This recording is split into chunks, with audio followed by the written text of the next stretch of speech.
Ladies and gentlemen, Senior Advisor to the President, Ms. Valerie Jarrett.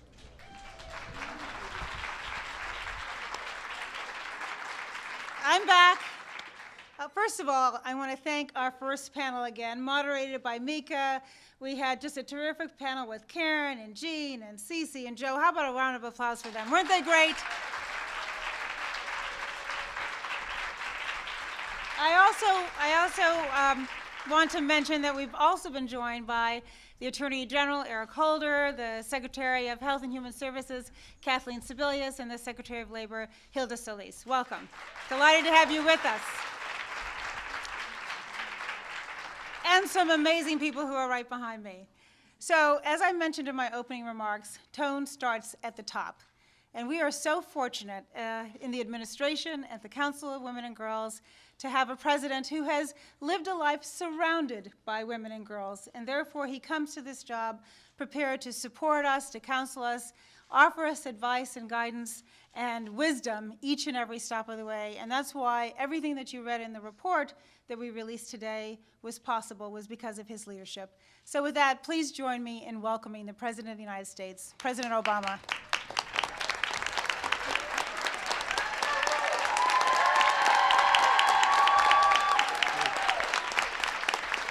Thank you so much. Thank you. Thank you, everybody. Thank you. Everybody, please have a seat. Thank you. Thank you very much. Thank you. Everybody sit down, sit down. I was going to head over here earlier, and they said, no, this place is full of women, and they're still settling down. So what do you mean settling down? What are they doing over there? Just creating havoc. Welcome to the White House, everybody. It is a pleasure to be surrounded by so many talented, accomplished women. It makes me feel right at home, although usually I've got my wingman Bo with me. I want to thank everybody who's made this forum on women in the economy possible. I thank Mika for helping moderate today and proving that on your show every morning that women really are the better half.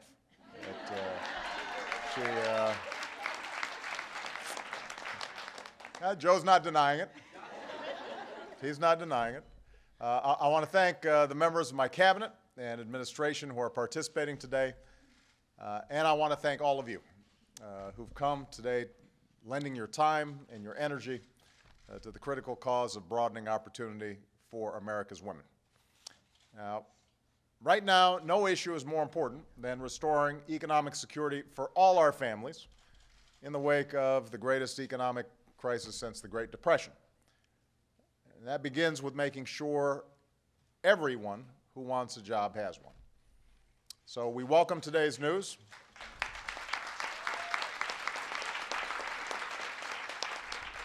We welcome today's news that our businesses created another 121,000 jobs last month, and the unemployment rate ticked down. Our economy's now created more than 4 million private sector jobs over the past 2 years, and more than 600,000 in the past 3 months alone. But it's clear to every American that there will still be ups and downs along the way, and that we've got a lot more work to do. And that includes addressing challenges that are unique to women's economic security. Challenges that have been around since long before the recession hit. And that's why one of the first things I did after taking office was to create a White House Council on Women and Girls. I wanted to make sure that every agency across my administration considers the needs of women and girls in every decision we make. And today we're releasing a report on women in the economy that looks at women's economic security through all stages of life, from young women furthering their education and beginning their careers, to working women who create jobs and provide for their families, to seniors in retirement or getting ready for retirement. Now, there's been a lot of talk about women and women's issues lately, as there should be, but I do think that the conversation's been oversimplified. Women are not some monolithic block. Women are not an interest group. You shouldn't be treated that way.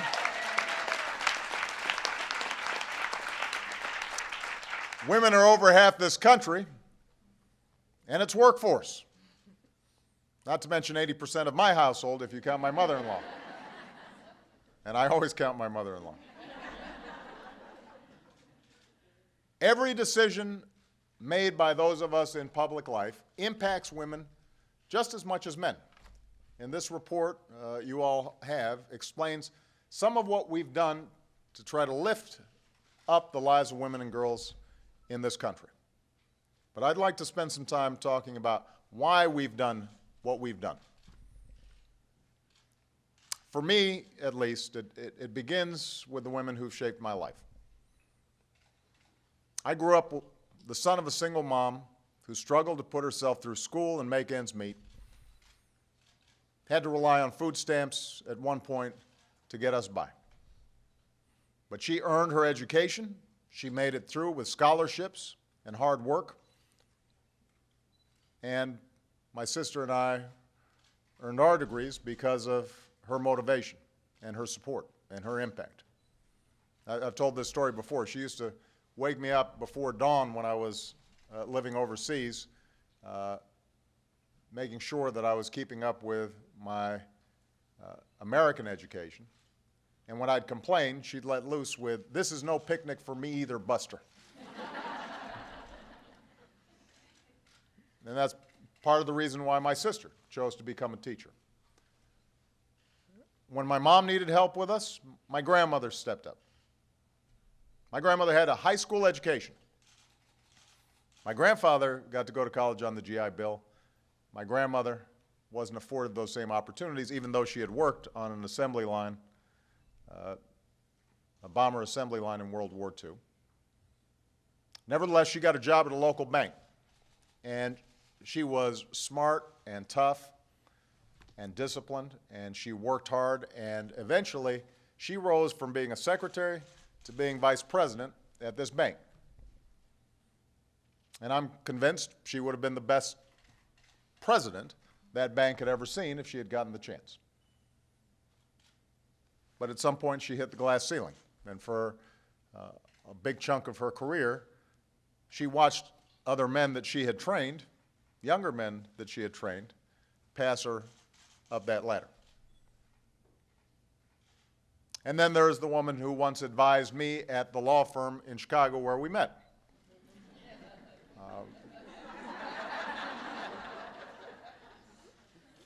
Once,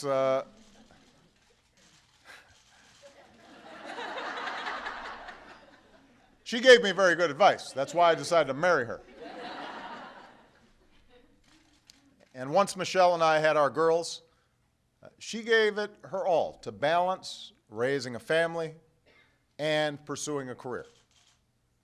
And something that could be very difficult on her because I was gone a lot. Once I was in the state legislature, I was teaching, I was practicing law, I'd be traveling. And we didn't have the luxury for her not to work. And I know when she was with the girls, she'd feel guilty that she wasn't giving enough time to her work. And when she was at work, she was feeling guilty she wasn't giving enough time to the girls. And like many of you, we both wished that there were a machine that could let us be in two places at once. And so she had to constantly juggle it and carried an extraordinary burden for a long period of time. And then finally, as a father, one of my highlights of every day is asking my daughters about their day, their hopes, and their futures. That's what drives me every day when I step into the Oval Office, thinking about them. Every decision I make is all about making sure they and all our daughters and all our sons grow up in a country that gives them the chance to be anything they set their minds to. A country where more doors are open to them than were open to us. So when I think about these efforts, when we put together this Council on Women and Girls, this is personal. That's what is at the heart of all our efforts. These are the experiences the prism through which I view these efforts. And that's what we mean when we say that these issues are more than just a matter of policy. And when we talk about these issues that primarily impact women, we've got to realize they are not just women's issues, they are family issues, they are economic issues, they are growth issues, they are issues about American competitiveness. They are issues that impact all of us. Now think about it. When women make less than men for the same work, that hurts families who have to get by with less and businesses who have fewer customers with less to spend. When a job doesn't offer family leave to care for a new baby or sick leave to care for an ailing parent, that burdens men as well. When an insurance plan denies women coverage because of pre-existing conditions, that puts a strain on emergency rooms, drives up costs of care for everybody. When any of our citizens can't fulfill the potential that they have because of factors that have nothing to do with talent or character or work ethic, that diminishes us all.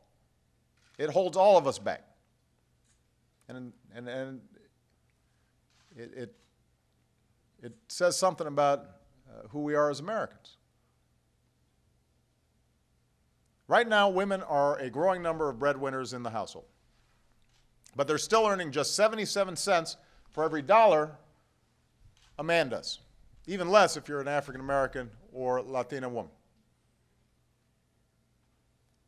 Overall, a woman with a college degree doing the same work as a man will earn hundreds of thousands of dollars less over the course of her career.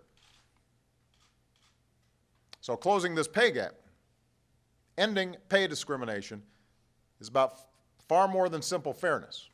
When more women are bringing home the bacon, but bringing home less of it than men who are doing the same work, that weakens families, it weakens communities, it's tough on our kids, it weakens our entire economy.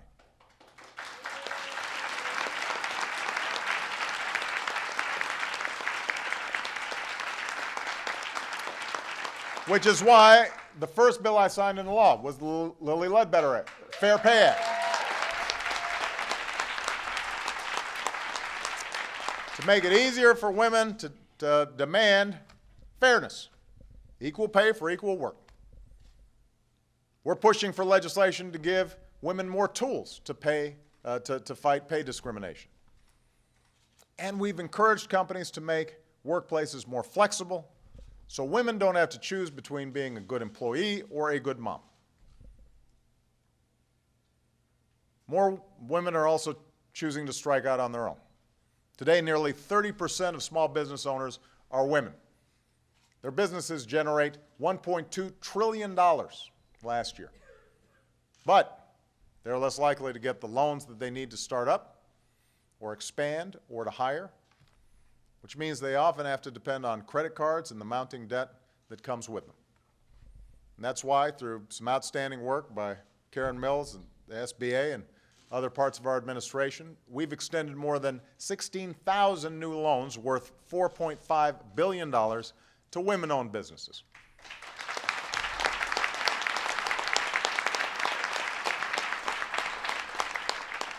Not to mention cut taxes for small businesses 17 times, so that more women have the power to create more jobs and more opportunity. We're also focusing on making sure more women are prepared to fill the good jobs of today and tomorrow. Now, over the past decade, women have earned well over half of all the higher education degrees awarded in America. But once they get out of college, we still have a lot of ground to cover. Just 3% of Fortune 500 CEOs are women. Fewer than 20% of the seats in Congress are occupied by women. Is it possible that Congress would get more done if there were more women in Congress? Is that fair to say, Joe? I think it's fair to say. That is almost guaranteed.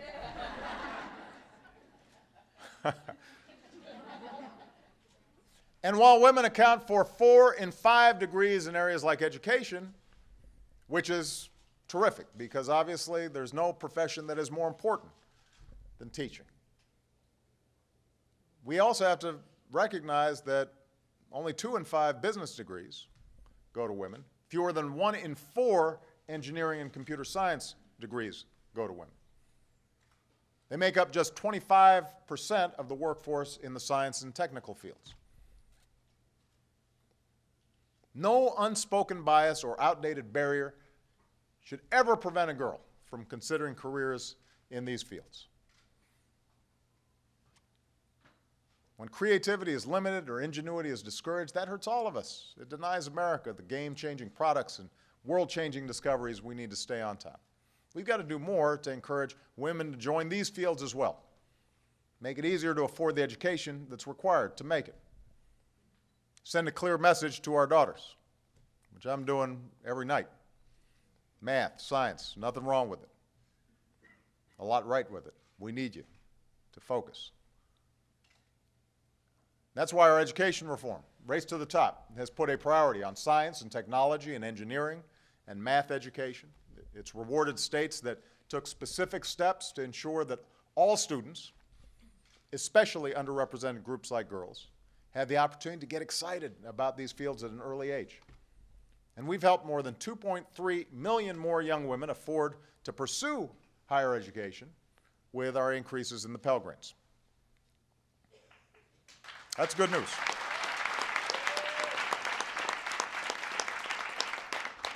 Another example, health reform. It's been in the news lately. Because of the health reform law that we passed, women finally have more power to make their choices about their health care. Last year,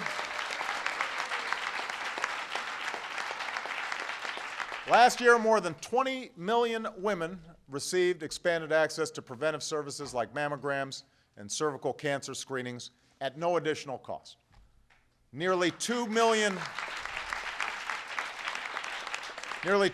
women enrolled in Medicare received a 50% discount on the medicine that they need. Over 1 million more young women are insured because they can now stay on their parents' plan.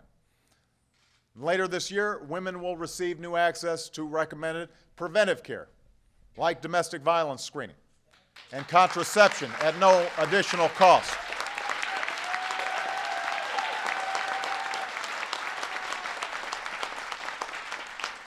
And soon, insurance companies will no longer be able to deny coverage based on pre-existing conditions like breast cancer, or charge women more just because they're women.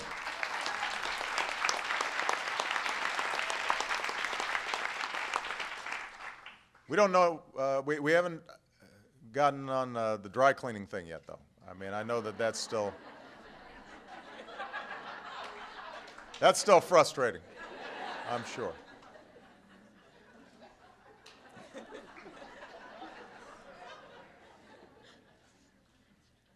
So when it comes to our efforts on behalf of women and girls, I'm proud of the accomplishments that we can point to. Yes, we've got a lot more to do, but there's no doubt we've made progress. The policies we put in place over the past 3 years have started to take hold. And what we can't do now is go back to the policies that got us into so many of the problems that we've been dealing with in the first place. That's what's at stake. When people talk about repealing health care reform, they're not just saying we should stop protecting women with pre-existing conditions. They're also saying we should kick about 1 million young women off their parents' health care plans. When people say we should get rid of Planned Parenthood, they're not just talking about restricting a woman's ability to make her own health decisions. They're talking about denying, as a practical matter, the preventive care, like mammograms, that millions of women rely on. When folks talk about doing away with things like student aid that disproportionately help young women, they're not thinking about the costs to our future when millions of young Americans will have trouble affording to go to college. And when something like the Violence Against Women Act, a bill Joe Biden authored, a bill that once passed by wide bipartisan margins, is suddenly called to question, That makes no sense. I don't need to.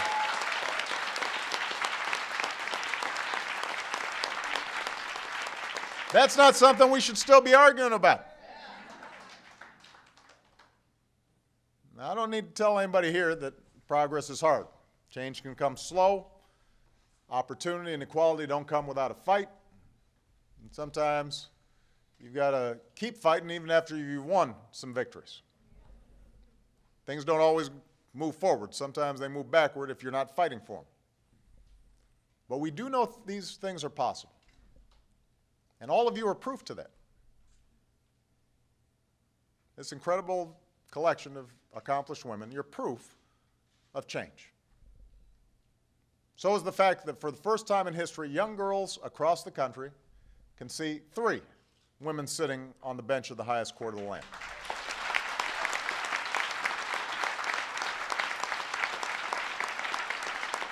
Or they can read about the extraordinary leadership of a woman who went by the title Madam Speaker. Or they can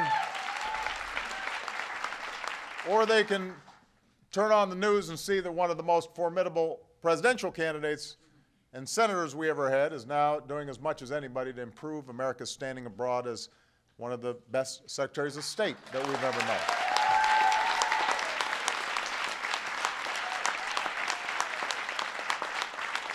And they can see that every single day, another 500 women, just like yourselves, take the helm of their own company right here in America and do their part to grab those doors of opportunity that they walk through and open them just a little bit wider for the next generation. So as long as I've got the privilege of being your president, we're going to keep working every single day to make sure those doors forever stay open and widen the circle of opportunity for all our kids. Thank you for what you do. Keep it up. God bless you. God bless the United States of America.